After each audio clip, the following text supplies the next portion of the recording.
Class 7th આપણે start કરી ચૂક્યા છે. આજે આપણે ક્લાસ 7thમાં જોઈશું ચેપ્ટર નંબર 2.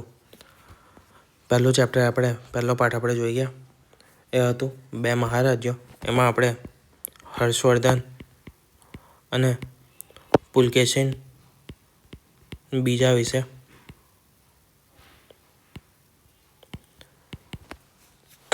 ભણ્યા હતા. આ ચેપ્ટર આપણું ભૂગોળનું છે અને ભૂગોળમાં પણ જે ભૌતિક ભૂગોળ ગણાય એના અંડરમાં આવશે.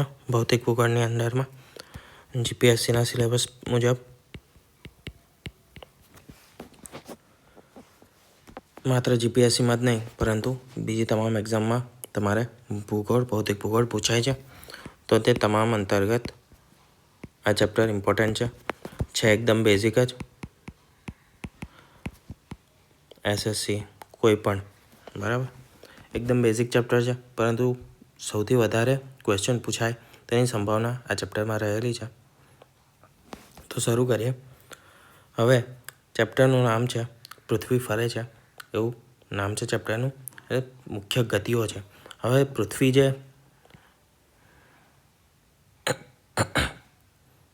ઓકે, આ તો પૃથ્વી થોડી વધારે દબાઈ ગઈ.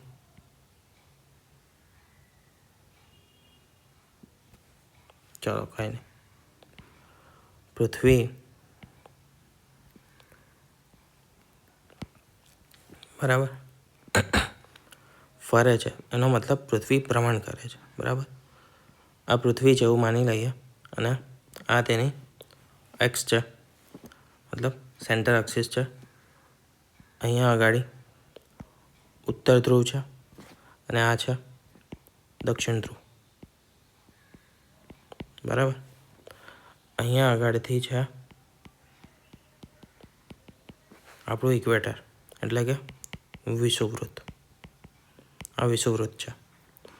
અહીંયા બીજી લાઇન્સ છે ઉત્તર ગોળાર્ધમાં અને દક્ષિણ ગોળાર્ધમાં, જેને આપણે કર્કવૃત્ત અને મકરવૃત્ત તરીકે ઓળખીએ છીએ. એ આવેલી છે 23.5 અને આ પણ 23.5 ડિગ્રી. આ ધ્રુવ છે 90 ડિગ્રી અને વિષુવવૃત્ત છે 0 ડિગ્રી. આ રીતે પૃથ્વી છે. હવે પૃથ્વી 2 પ્રકારની ગતિ કરે છે. એક ફરે છે, તો કઈ રીતે ફરે છે અને તેનાથી શું શું થાય છે એ આપણે ચેપ્ટરમાં જોવાના છે કે તેનાથી કઈ અસરો થાય છે. હવે આપણે દિવસ અને રાત થાય છે. સવારે પૂર્વમાં સૂર્ય ઉગે છે અને રાત્રે સાંજે પશ્ચિમમાં આથમે છે. બરાબર, તો આ કંઈ સૂર્ય નથી, બરાબર, કે સૂર્યના લીધે નથી થતું, પરંતુ જે પૃથ્વીની ગતિ છે તેના કારણે થાય છે. સૂર્ય કશેથી નથી આવતો કે સૂર્ય કશે નથી જતો રહેતો સાંજે. પૃથ્વી જે ફરે છે તેના કારણે થાય છે. ઉપરાંત બીજા કયા ફિનોમેનાસ છે? તો બીજી વસ્તુઓ કે ઋતુઓ બદલાય છે. શિયાળો આવે, ઉનાળો આવે છે, ચોમાસું. એટલે કે વાતાવરણમાં બદલાવ આવે છે, ટેમ્પરેચર બદલાય છે, તાપમાન બદલાય છે. તો એ શેના કારણે થાય છે એ વસ્તુ પણ આપણે જોઈશું. હવે પૃથ્વીની 2 પ્રકારની ગતિઓ કઈ છે? તો એક આ જે કાલ્પનિક એક્સિસ છે, બરાબર, અક્ષ છે આપણો, આ ધરી, આ કાલ્પનિક ધરી છે એવું માનીએ. અહીંયા આગળ એક વસ્તુ છે, આ ધરી છે અને તેના ઉપર પૃથ્વી ઊભી છે. તો આ ધરી ફરે છે, બરાબર, એ રોટેશન કરે છે. તો એ રોટેશન કરશે તો એના કારણે પૃથ્વી આ ધરીની આસપાસમાં ગોળ ગોળ ફરશે. અને બીજું કેવી રીતે ફરે છે? તો બીજું છે, આને આપણે સૂર્ય માની લઈએ. તો પૃથ્વી સૂર્યની આસપાસમાં પણ ફરે છે. બરાબર, આપણે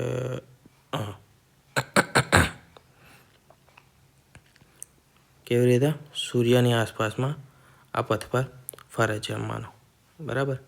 અને પથ આ રીતનો જ છે, એક્ઝેક્ટ સર્કલ નથી ફરતી. તો આ બધી વસ્તુઓ આપણે આ ચેપ્ટરમાં જોવાના છે. તો શરૂ કરીએ. તો પૃથ્વી મુખ્યત્વે 2 પ્રકારની ગતિઓ છે. પહેલી ગતિ છે જેને આપણે પરિભ્રમણ કહીએ છીએ અને બીજી છે તેને પરિક્રમણ કહીએ છીએ. ઇંગ્લિશમાં કહેવું હોય તો રોટેશન અને રિવોલ્યુશન. પરિભ્રમણ એટલે કે રોટેશનનો મતલબ શું થાય? તો કે જે પોતાની ધરી પર પોતાની જાતે પોતાની ધરી પર ફરે ગોલ ગોલ ગોલ ગોલ. તમે આમ અહીંયા ઊભા છો, બરાબર, અને તમે આ જ પોઈન્ટ પર આમ ગોળ ગોળ ગોળ ગોળ ગોળ ગોળ ગોળ ગોળ ફરો તો એ થયું તમારું પરિભ્રમણ એટલે કે ધરીભ્રમણ, રોટેશન. રિવોલ્યુશન કોને કહેવાય? તો રિવોલ્યુશન થશે સૂર્યની આસપાસ ફરવું. હવે તમે છો અહીંયા આગળ એક મંદિર છે, બરાબર, મંદિરનો ગર્ભગૃહ છે. તમે આ મંદિરની આસપાસમાં ગોળ ગોળ ફરો છો તો આ શું કરો છો? આ સેન્ટર છે એની આસપાસ ફરો છો તો આ તમે કરો છો રિવોલ્યુશન. રિવોલ્યુશન એટલે કે પરિક્રમણ. આ ફરક છે પરિભ્રમણ અને પરિક્રમણમાં, બરાબર. હવે આગળ વધીએ.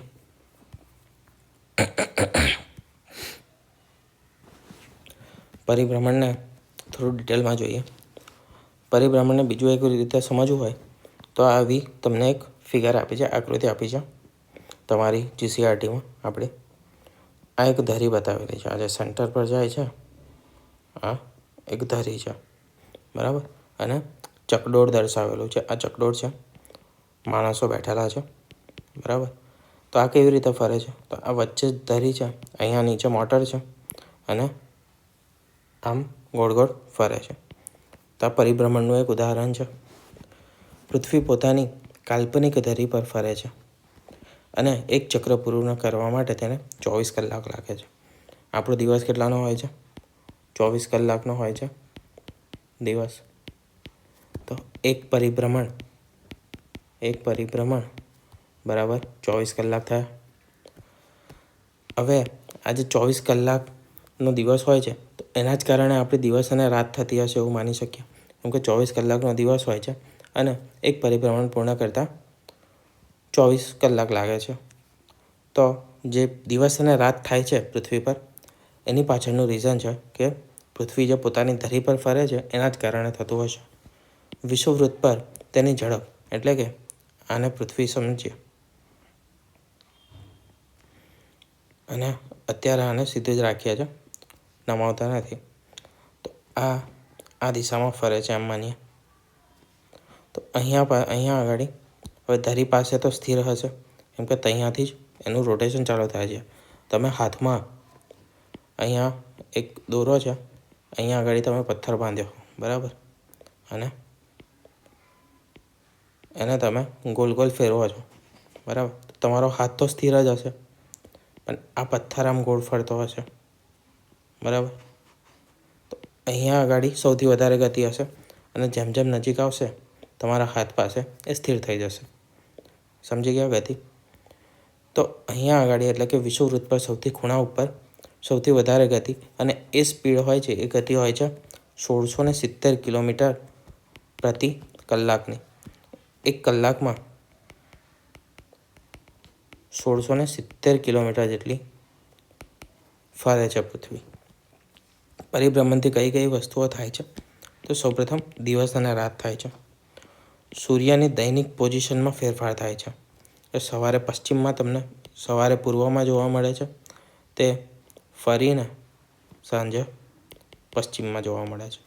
આ ફેરફાર જે થાય છે તે પરિભ્રમણના કારણે અથવા તો ધરીભ્રમણના કારણે થાય છે, જેને આપણે રોટેશન પણ કહી શકીએ. અને બીજું છાયા એટલે કે શેડો, આપણો જે પડછાયો કહીએ, પડછાયો એ પણ શેના લીધે થાય છે, દર્શાવાય છે, શેના લીધે બને છે? તો સૂર્યની જે પોઝિશન છે, સ્થિતિ છે સૂર્યની, એ સ્થિતિના આધારે આપણો પડછાયો બને છે.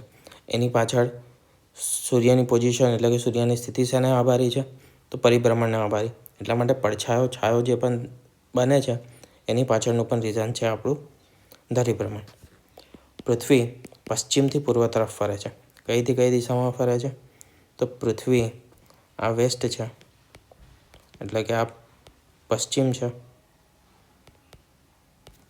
અને આ છે પૂર્વ. તો પૃથ્વી પશ્ચિમથી લઈને આ બાજુથી શરૂ કરીને આ દિશા આમ ફરે છે, પશ્ચિમથી પૂર્વમાં ફરે છે. એના કારણે આપણને શું દેખાય છે? પશ્ચિમ છે, પશ્ચિમથી જાય છે પૂર્વમાં. તો સૂર્ય આપણને પૂર્વથી પશ્ચિમમાં ફરતો દેખાય છે. એકચ્યુઅલી પૃથ્વી ફરતી છે, બરાબર. એક તમને ચલો આના પછી પરિક્રમણ એટલે કે રિવોલ્યુશન, કક્ષા ભ્રમણ. તો પૃથ્વી એ સૂર્યની આસપાસમાં ફરે છે. આ સૂર્ય છે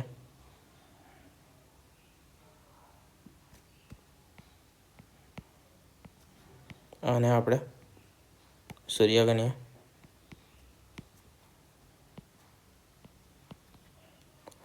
તો પૃથ્વી એની આસપાસમાં ફરે છે આવા માર્ગ પર, લંબગોળ માર્ગ પર. આ છે પૃથ્વી. તો પૃથ્વીની આ જે ગતિ છે તેને આપણે પરિક્રમણ તરીકે ઓળખીએ છીએ,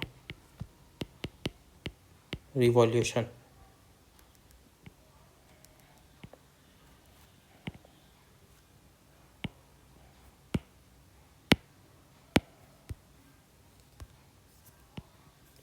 શું છે યાર?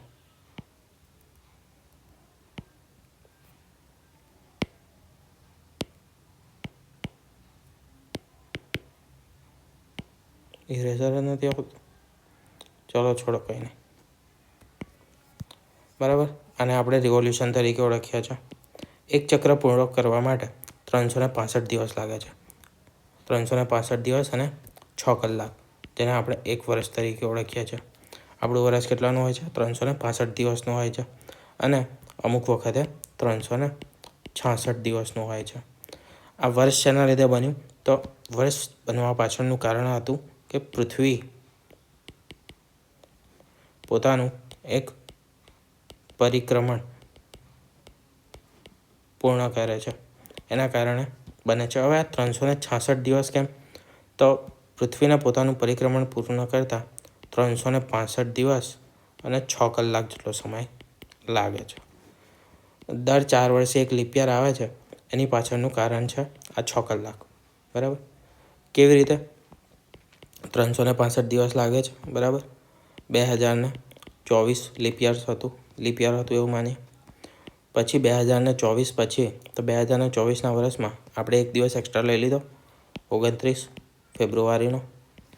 એના પછી એ વર્ષમાં કેટલો ટાઈમ લાગશે? 365 દિવસ અને 6 કલાક, બરાબર.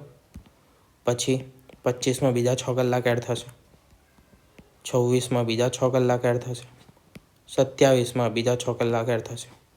દિવસ કેટલા કલાકનો હોય છે? 24 કલાક. 6, 12, 18 અને 24 થઈ ગયા. એટલે આપણે 28માં એક દિવસ જોઈશે. એક દિવસ આપણો બની ગયો.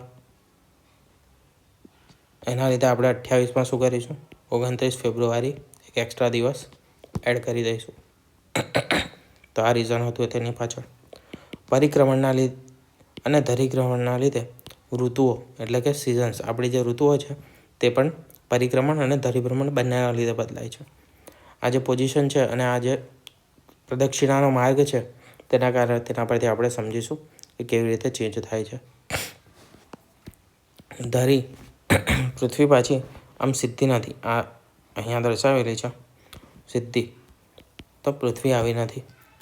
જો આવી હોત તો શું થતું? તો બધા પર સીધા કિરણો આવતા, વિષુવવૃત્ત પર એકદમ સીધા કિરણો આવતા અને આ રીતે અડધો ભાગ પૃથ્વીનો હંમેશા કેવો રહેતો? 12 કલાકનો દિવસ રહેતો. 12 કલાક સુધી આટલા અડધા ભાગ પર શું રહેતું? અજવાળું રહેતું, પ્રકાશ રહેતો સૂર્યનો. અને આ જે અડધો ભાગ છે આ બાજુનો, ત્યાં આગળ અંધારું રહેતું. પરંતુ આવું નથી. તેના જ કારણે આપણને દિવસના સમયમાં ફેરફાર જોવા મળે છે. અમુક વખત દિવસ નાનો, રાત્રિ મોટી, રાત નાની, દિવસ મોટો, એ રીતના ફેરફારો શેના કારણે છે? તો આ સીધાની જગ્યાએ આટલો ફેર છે આપણે. હવે આ ફેર કેટલો છે? તો 23.5 ડિગ્રીનો ફેર છે. એટલી પૃથ્વી નમેલી છે. બરાબર. એના કારણે શું થાય છે? તો કિરણો આ જે પડે છે તે અહીંયા આગળ પડ્યા. હવે જે પૃથ્વી નમેલી છે અને આ પ્રદક્ષિણા પર ફરે છે, બરાબર, તો આ ભાગ સૂર્યની સામે જેટલો ટાઈમ રહેશે ને, અહીંયાથી ઉત્તર ભાગમાં સૂર્ય જ્યારે આવશે ત્યાંથી લઈને જ્યાં સુધી એ દક્ષિણમાં નહીં જતો રહે ને ત્યાં સુધી ઉત્તર ધ્રુવ પર અંધારું જ નહીં થાય. એટલે 6 મહિનાનો દિવસ આવશે ત્યાં, અને નીચેના ભાગ પર 6 માસની રાત્રિ ચાલતી હશે. આના પહેલાં આપણે આ વસ્તુ જોઈ ગયા છે દક્ષિણ ધ્રુવ જે એન્ટાર્કટિકા ભણ્યા હતા એમાં. કક્ષાનો જે ખૂણો છે, કક્ષા સાથે આ જે ખૂણો છે તે કેટલો છે? તો 66.5 ડિગ્રીનો છે. અને 23.5 એ શેના સાથેનો છે? તો આના આપણે ધરી સાથેનો ખૂણો છે. હવે આ જે નમન છે તેના કારણે શું થાય છે? તો દિવસ રાત લાંબા અને ટૂંકા થાય છે, ઋતુઓ બદલાય છે, ઋતુઓમાં ચેન્જીસ આવે છે, અને ધ્રુવોમાં 6 મહિનાનો દિવસ અને 6 મહિનાની રાત થાય છે. આપણે હમણાં જોયું. પૃથ્વીના જે ભાગ પર સૂર્ય પર તે ભાગ દિવસ, અને જે એની પાછળનો ભાગ જ્યાં સૂર્યનો પ્રકાશ નથી પહોંચતો, સૂર્ય નથી આવતો, તે ભાગ રાત્રે. હવે કોઈ પણ તમે નાનો ઘોડો કે પછી બોલ લઈને જોજો અને તેના પર ટોર્ચથી પ્રકાશ પાડજો તો કેવું થશે? જ્યાંથી પ્રકાશ આવતો છે ને તો એ આખો અડધો ભાગ, બોલનો જેટલો ભાગ છે એટલો તમને પ્રકાશિત દેખાશે, અને એની જે પાછળનો ભાગ છે ત્યાં આગળ અંધારું હશે. બરાબર. એનાથી તમે દિવસ અને રાત સારી રીતે સમજી શકશો. અહીંયા આપણને દર્શાવ્યું છે કે આ ભાગ છે, અહીંયા આગળ સૂર્ય પડે છે, સૂર્યના કિરણો આ ભાગમાં આવે છે અહીંયાથી. તો આ ભાગમાં દિવસ છે અને આ ભાગમાં રાત્રિ છે. પૃથ્વી પશ્ચિમથી પૂર્વ તરફ ફરે છે, જેના કારણે સૂર્ય ઉગતો અને અસ્ત થતો આપણને આભાસ થાય છે. હવે જે દિવસ લાંબો અને ટૂંકો થાય છે તો એમાં સૌથી લાંબા અને સૌથી ટૂંકા દિવસો જોઈ લઈએ. આપણે ક્યાં રહીએ છીએ? આપણે ઉત્તર ગોળાર્ધમાં રહીએ છીએ. ભારત ઉત્તર ગોળાર્ધમાં આવેલો દેશ છે. ઓસ્ટ્રેલિયા જે છે એ દક્ષિણ ગોળાર્ધમાં છે. ઉત્તર ગોળાર્ધમાં સૌથી લાંબો દિવસ હોય છે 21 જૂન. ઉનાળામાં ગરમી વધારે હોય અને દિવસ ઉનાળામાં લાંબા હોય. તમે જોયું હશે તો સાંજે 6-7 વાગ્યા સુધી પણ સૂર્ય આપણને જોવા મળે છે. જ્યારે શિયાળામાં સાંજે 6 વાગે ત્યારે તો અંધારું થઈ ગયું જોવા મળે છે. એટલે એ સમયે દિવસ નાના હોય છે. કર્કવૃત 23.5 ડિગ્રી પર કિરણો સીધા પડે છે. બરાબર. આ કર્કવૃત છે, આના પર સૂર્યના કિરણો એકદમ સીધા પડશે. સૂર્ય અહીંયા સીધો હશે. ક્યારે? 21 જૂનની આસપાસ. એટલે સૌથી મોટો દિવસ ઉત્તર ગોળાર્ધ માટે હશે. હવે ઉત્તર ગોળાર્ધ માટે સૌથી મોટો દિવસ હશે તો એનાથી ઊંધું હશે દક્ષિણ ગોળાર્ધમાં. તો દક્ષિણ ગોળાર્ધમાં શું હશે? તો સૌથી નાનો દિવસ હશે. કયો? 21 જૂન. ઉત્તર ગોળાર્ધમાં ઉનાળો ચાલતો હશે, અને સૌથી અહીંયા આપણે જોયું કે શિયાળામાં દિવસ નાનો હોય, સાંજે અંધારું જલ્દી થઈ જાય. તો જે દક્ષિણ ગોળાર્ધમાં જે સૌથી નાનો દિવસ છે તો દક્ષિણ ગોળાર્ધમાં શું ચાલતું હશે? શિયાળો ચાલતો હશે, અને ઉત્તર ગોળાર્ધમાં ઉનાળો ચાલતો હશે. હવે વાત કરીએ 22 ડિસેમ્બરની, જ્યારે 21 જૂનથી આખી ઊંધી પ્રક્રિયા થાય છે. એટલે કે 21 જૂનનું વિરુદ્ધ.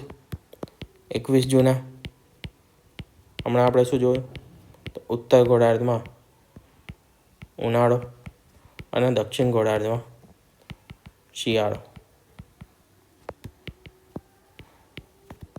મોટો દિવસ નાનો દિવસ. આમાં ઊંધું હશે. આમાં ઉત્તર ગોળાર્ધમાં હશે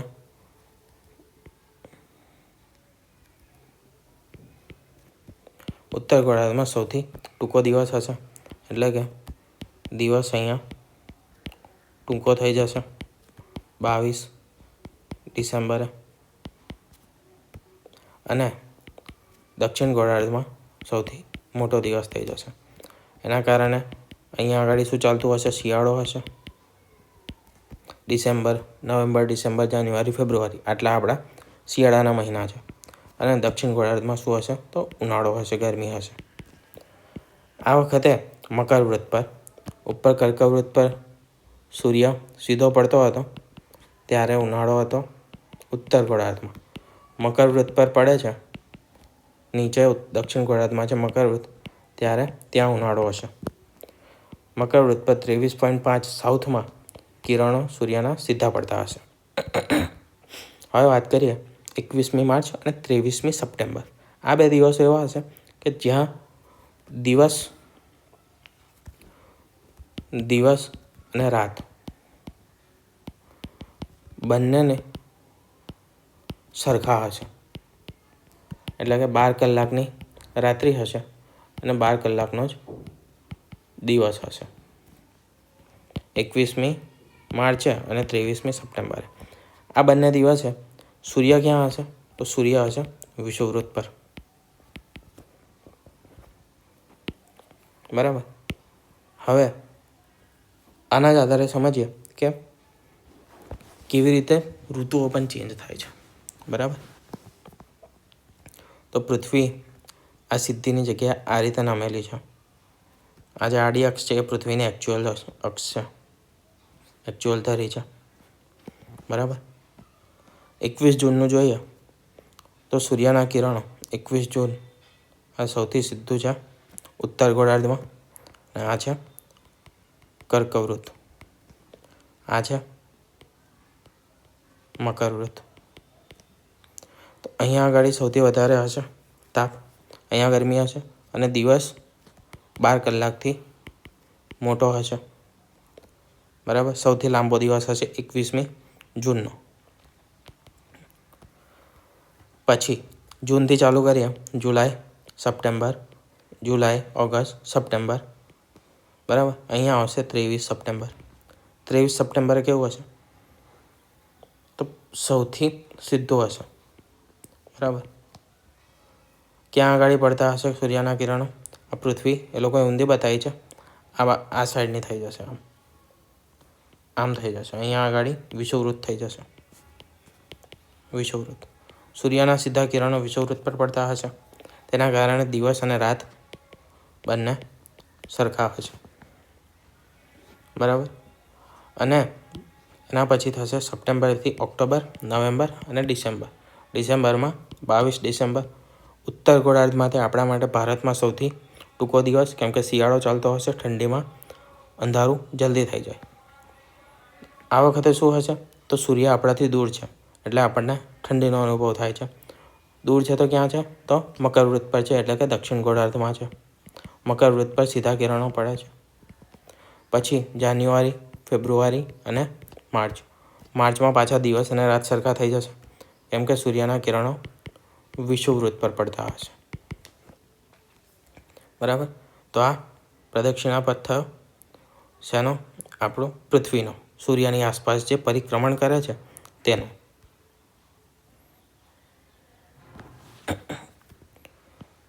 પૃથ્વીનું પરિક્રમણ પ્લસ પૃથ્વીનું ધરીનમન. ઉત્તર ગોળાર્ધમાં 21 માર્ચ ઉનાળો અને 23 સપ્ટેમ્બરની વચ્ચે આવશે શિયાળો. તો 21 સપ્ટેમ્બરથી લઈને 21મી માર્ચની વચ્ચે ઉત્તર ગોળાર્ધમાં શિયાળો આવશે.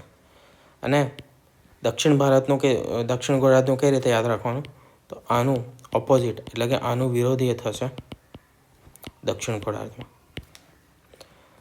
અહીંયા આગળ ઉનાળો છે. કયા મહિના? તો કે માર્ચ, એપ્રિલ, મે, જૂન. એના પછી તો નીચે જવા લાગશે. આ સમયમાં ઉનાળો છે, ઉત્તરમાં. દક્ષિણમાં શું? શિયાળો. સપ્ટેમ્બર, ઓક્ટોબર, નવેમ્બર અને ડિસેમ્બર. જાન્યુઆરી, સપ્ટેમ્બર તો નહીં, સપ્ટેમ્બર તો સેમ જ હશે કેમ કે દિવસ સેમ હશે 23 સપ્ટેમ્બરે. એટલે ઓક્ટોબર, નવેમ્બર, ડિસેમ્બર, જાન્યુઆરી અને ફેબ્રુઆરી. આ સમયે ઉત્તરમાં શિયાળો હશે, દિવસો નાના હશે. દક્ષિણમાં શું હશે? ઉનાળો. એટલે કે ભારતમાં જો ઉનાળો ચાલતો હોય તો દક્ષિણમાં શિયાળો હશે. અત્યારે ભારતમાં શિયાળાની શરૂઆત થઈ છે, તો ઓસ્ટ્રેલિયામાં શું હશે? ઉનાળો હશે. મધ્યરાત્રિનો સૂર્ય, જે આપણે 6 મહિના દિવસ અને 6 મહિનાની રાતની વાત કરી હતી, તેના કારણે આ ફિનોમિના સર્જાય છે. મધ્યરાત્રિનો સૂર્ય તે કયા દેશોમાં સર્જાય છે? તો નોર્વે, સ્વીડન અને ફિનલેન્ડમાં સર્જાય છે. ત્યાં આગળ આ દ્રશ્ય આપણને જોવા મળે છે. રાત્રિનો સમય છે, પણ તમને આ રીતે સૂર્ય ઉગતો અને આથમતો તમને જોવા મળશે. બરાબર. ત્યાં આગળ એકચ્યુઅલી આખું અંધારું થાય જ નહીં, અજવાળું જ રહેશે 24 કલાક. અહીંયા કેમ થાય છે? તો આ આર્કટિક સર્કલ નજીક છે, એટલે કે ઉત્તર ધ્રુવ પાસે જે આર્કટિક સર્કલ છે, ઉત્તર ધ્રુવને આપણે આર્કટિક સર્કલ તરીકે ઓળખીએ છીએ, અને નીચે છે એન્ટાર્કટિક. બરાબર. અહીંયા તો કોઈ માનવ વસ્તી છે નહીં, કોઈ દેશ છે નહીં, એટલા માટે અહીંયા આગળ નથી જોવા મળતું. ઉપર આ દેશો છે, તો તેના કારણે અહીંયા આગળ આ પ્રકારની અજાયબી જોવા મળે છે. અને કયા મહિનામાં જોવા મળે છે? તો ઉત્તરમાં આપણે જોયું હતું ઉનાળો ક્યારે હોય? તો ઉનાળો હોય છે આપણે માર્ચથી લઈને જૂન દરમિયાન. મે અને જૂનમાં મુખ્યત્વે આ વસ્તુ જોવા મળે છે. અહીંયા આગળ સૂર્ય અસ્ત થતો નથી. રાત્રે 12 વાગે પણ સૂર્ય દેખાય છે. તેને લેન્ડ ઓફ મિડનાઇટ સન તરીકે પણ ઓળખવામાં આવે છે આ જગ્યાને. હવે પૃથ્વી અને સૂર્યના સંબંધોની વાત કરીએ તો પૃથ્વી એ સૂર્યની પરિક્રમા કરે છે, ચંદ્ર એ પૃથ્વીની પરિક્રમા કરે છે. એના પરિણામે કઈ કઈ વસ્તુઓ થાય છે? તો ઋતુઓ, દિવસ અને રાત, છાયા એટલે કે આપણે પડછાયામાં ફેરફાર, અને વર્ષ મહિનોની સમયગણનાની પદ્ધતિઓ આપણે વિકસાવી શક્યા છે. યાદ કઈ કઈ વસ્તુઓ રાખવાની છે શબ્દના આધારે જોઈ લઈએ.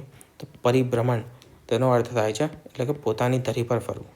પરિક્રમણ, તેનો અર્થ થાય છે સૂર્યની આસપાસ ફરવું. કોઈ પણ વસ્તુની આસપાસ ફરીએ તેને કહેવાય પરિક્રમણ. ધરી એટલે કે એક કાલ્પનિક રેખા જે ઉત્તરથી લઈને દક્ષિણ ધ્રુવને જોડે છે. કક્ષા, કક્ષાને આપણે પરિક્રમણનો માર્ગ કહેવામાં આવે. ઇંગ્લિશમાં તેને આપણે ઓર્બિટ તરીકે ઓળખીએ છીએ. ઋતુઓ, વર્ષમાં જે 4 હવામાન આધારિત સમયગાળા છે, તાપમાનનો જે બદલાવ છે, તેને આપણે હવામાન તરીકે ઋતુઓ તરીકે ઓળખીએ છીએ. મધ્યરાત્રિનો સૂર્ય એટલે કે જ્યાં સૂર્ય અસ્ત થતો નથી તેવો પ્રદેશ. હવે વાત કરીએ અમુક ઇમ્પોર્ટન્ટ પોઈન્ટ્સની જે તમારે યાદ રાખવાના છે ફેક્ચ્યુઅલ. પરિભ્રમણની ઝડપ શું છે? તો 1670 કિલોમીટર પ્રતિ કલાકની છે. એક પરિભ્રમણ કેટલા સમયમાં થાય? 24 કલાકમાં. એના જ કારણે આપણે 24 કલાકનો દિવસ બન્યો છે. એક પરિક્રમણ કેટલા સમયમાં થાય? તો 365 દિવસ અને 6 કલાક. આ 6 કલાકના લીધે જ શું આવે છે? તો કે લીપ વર્ષ બને છે. ધરીનું નમન કેટલું છે? પૃથ્વીની ધરીનું નમન છે 23.5 ડિગ્રી. 21 જૂને તો ઉત્તર ગોળાર્ધમાં ઉનાળો હોય અને દિવસ મોટો હોય. કયો દિવસ સૌથી મોટો? 21 જૂન. 22 ડિસેમ્બર દક્ષિણ ગોળાર્ધમાં ઉનાળો શિખર પર હોય અને સૌથી મોટો દિવસ ત્યાં કયો હશે? દક્ષિણ ગોળાર્ધ પ્રમાણે 22 ડિસેમ્બર. પણ ઉત્તર ગોળાર્ધમાં સૌથી નાનો દિવસ હશે અને ત્યાં આગળ શિયાળો હશે. નોર્વે એ મિડનાઇટ સન તરીકે ઓળખીએ છીએ નોર્વેને. કક્ષા, જેને ઇક્લિપ્સ તરીકે ઓળખવામાં આવે છે. એ કક્ષા કેવી છે આપણી? સૂર્ય ની ફરતે આ રીતની કક્ષા છે, બરાબર. આને આપણે ઈંડાકાર તરીકે ઓળખી શકીએ કે પછી લંબગોળાકાર.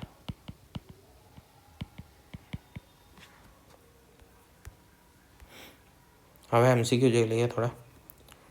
પૃથ્વી પોતાની ધરી પર ફરવાની ગતિને શું કહેવામાં આવે છે?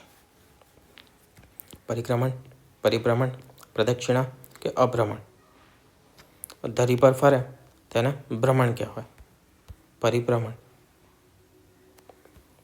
પૃથ્વી પોતાની ધરી પર એક ચક્કર પૂર્ણ કરવા કેટલો સમય લે છે? જવાબ આવશે 24 કલાક. પૃથ્વીના પરિભ્રમણની ઝડપ વિષુવવૃત્ત પર કેટલી છે? હમણાં જ આપણે જોયું 1670 છે. નીચેના પૈકી પૃથ્વીની બીજી કઈ ગતિ છે? ચુંબકીય, પરિક્રમણ, કેલ્વિન કે પરિઘ? તો પરિભ્રમણ છે અને બીજી છે પરિક્રમણ ગતિ. પૃથ્વી સૂર્યની ફરતે એક પરિક્રમા કરતાં કેટલો સમય લે છે? એટલે કે કેટલા સમયમાં એક પરિક્રમા પૂર્ણ કરે છે? તો તે છે 365 1/4. 24 છે, 24 કલાકનો દિવસ છે, 365 દિવસ અને 6 કલાક. 24 ભાગ્યા 4 કરીશું તો 6 આવશે, એટલે 1/4. પૃથ્વીની કક્ષા કયા આકારની છે? તો એ છે ઇલિપ્ટિકલ, એટલે કે અંડાકાર અથવા તો લંબગોળાકાર. પૃથ્વીની ધરી કેટલા ડિગ્રી સુધી ઝૂકેલી છે? તે છે 23.5 ડિગ્રી. દિવસ અને રાત્રિનું સર્જન કઈ ગતિના કારણે થાય છે? તો દિવસ અને રાત્રિનું સર્જન થાય છે પરિભ્રમણના કારણે. ઋતુ પરિવર્તનનું મુખ્ય કારણ શું છે? ઋતુ પરિવર્તનનું મુખ્ય કારણ છે ધરીનું નમન. 21 જૂન સૂર્યના કિરણો બરાબર સીધા ક્યાં પડે છે?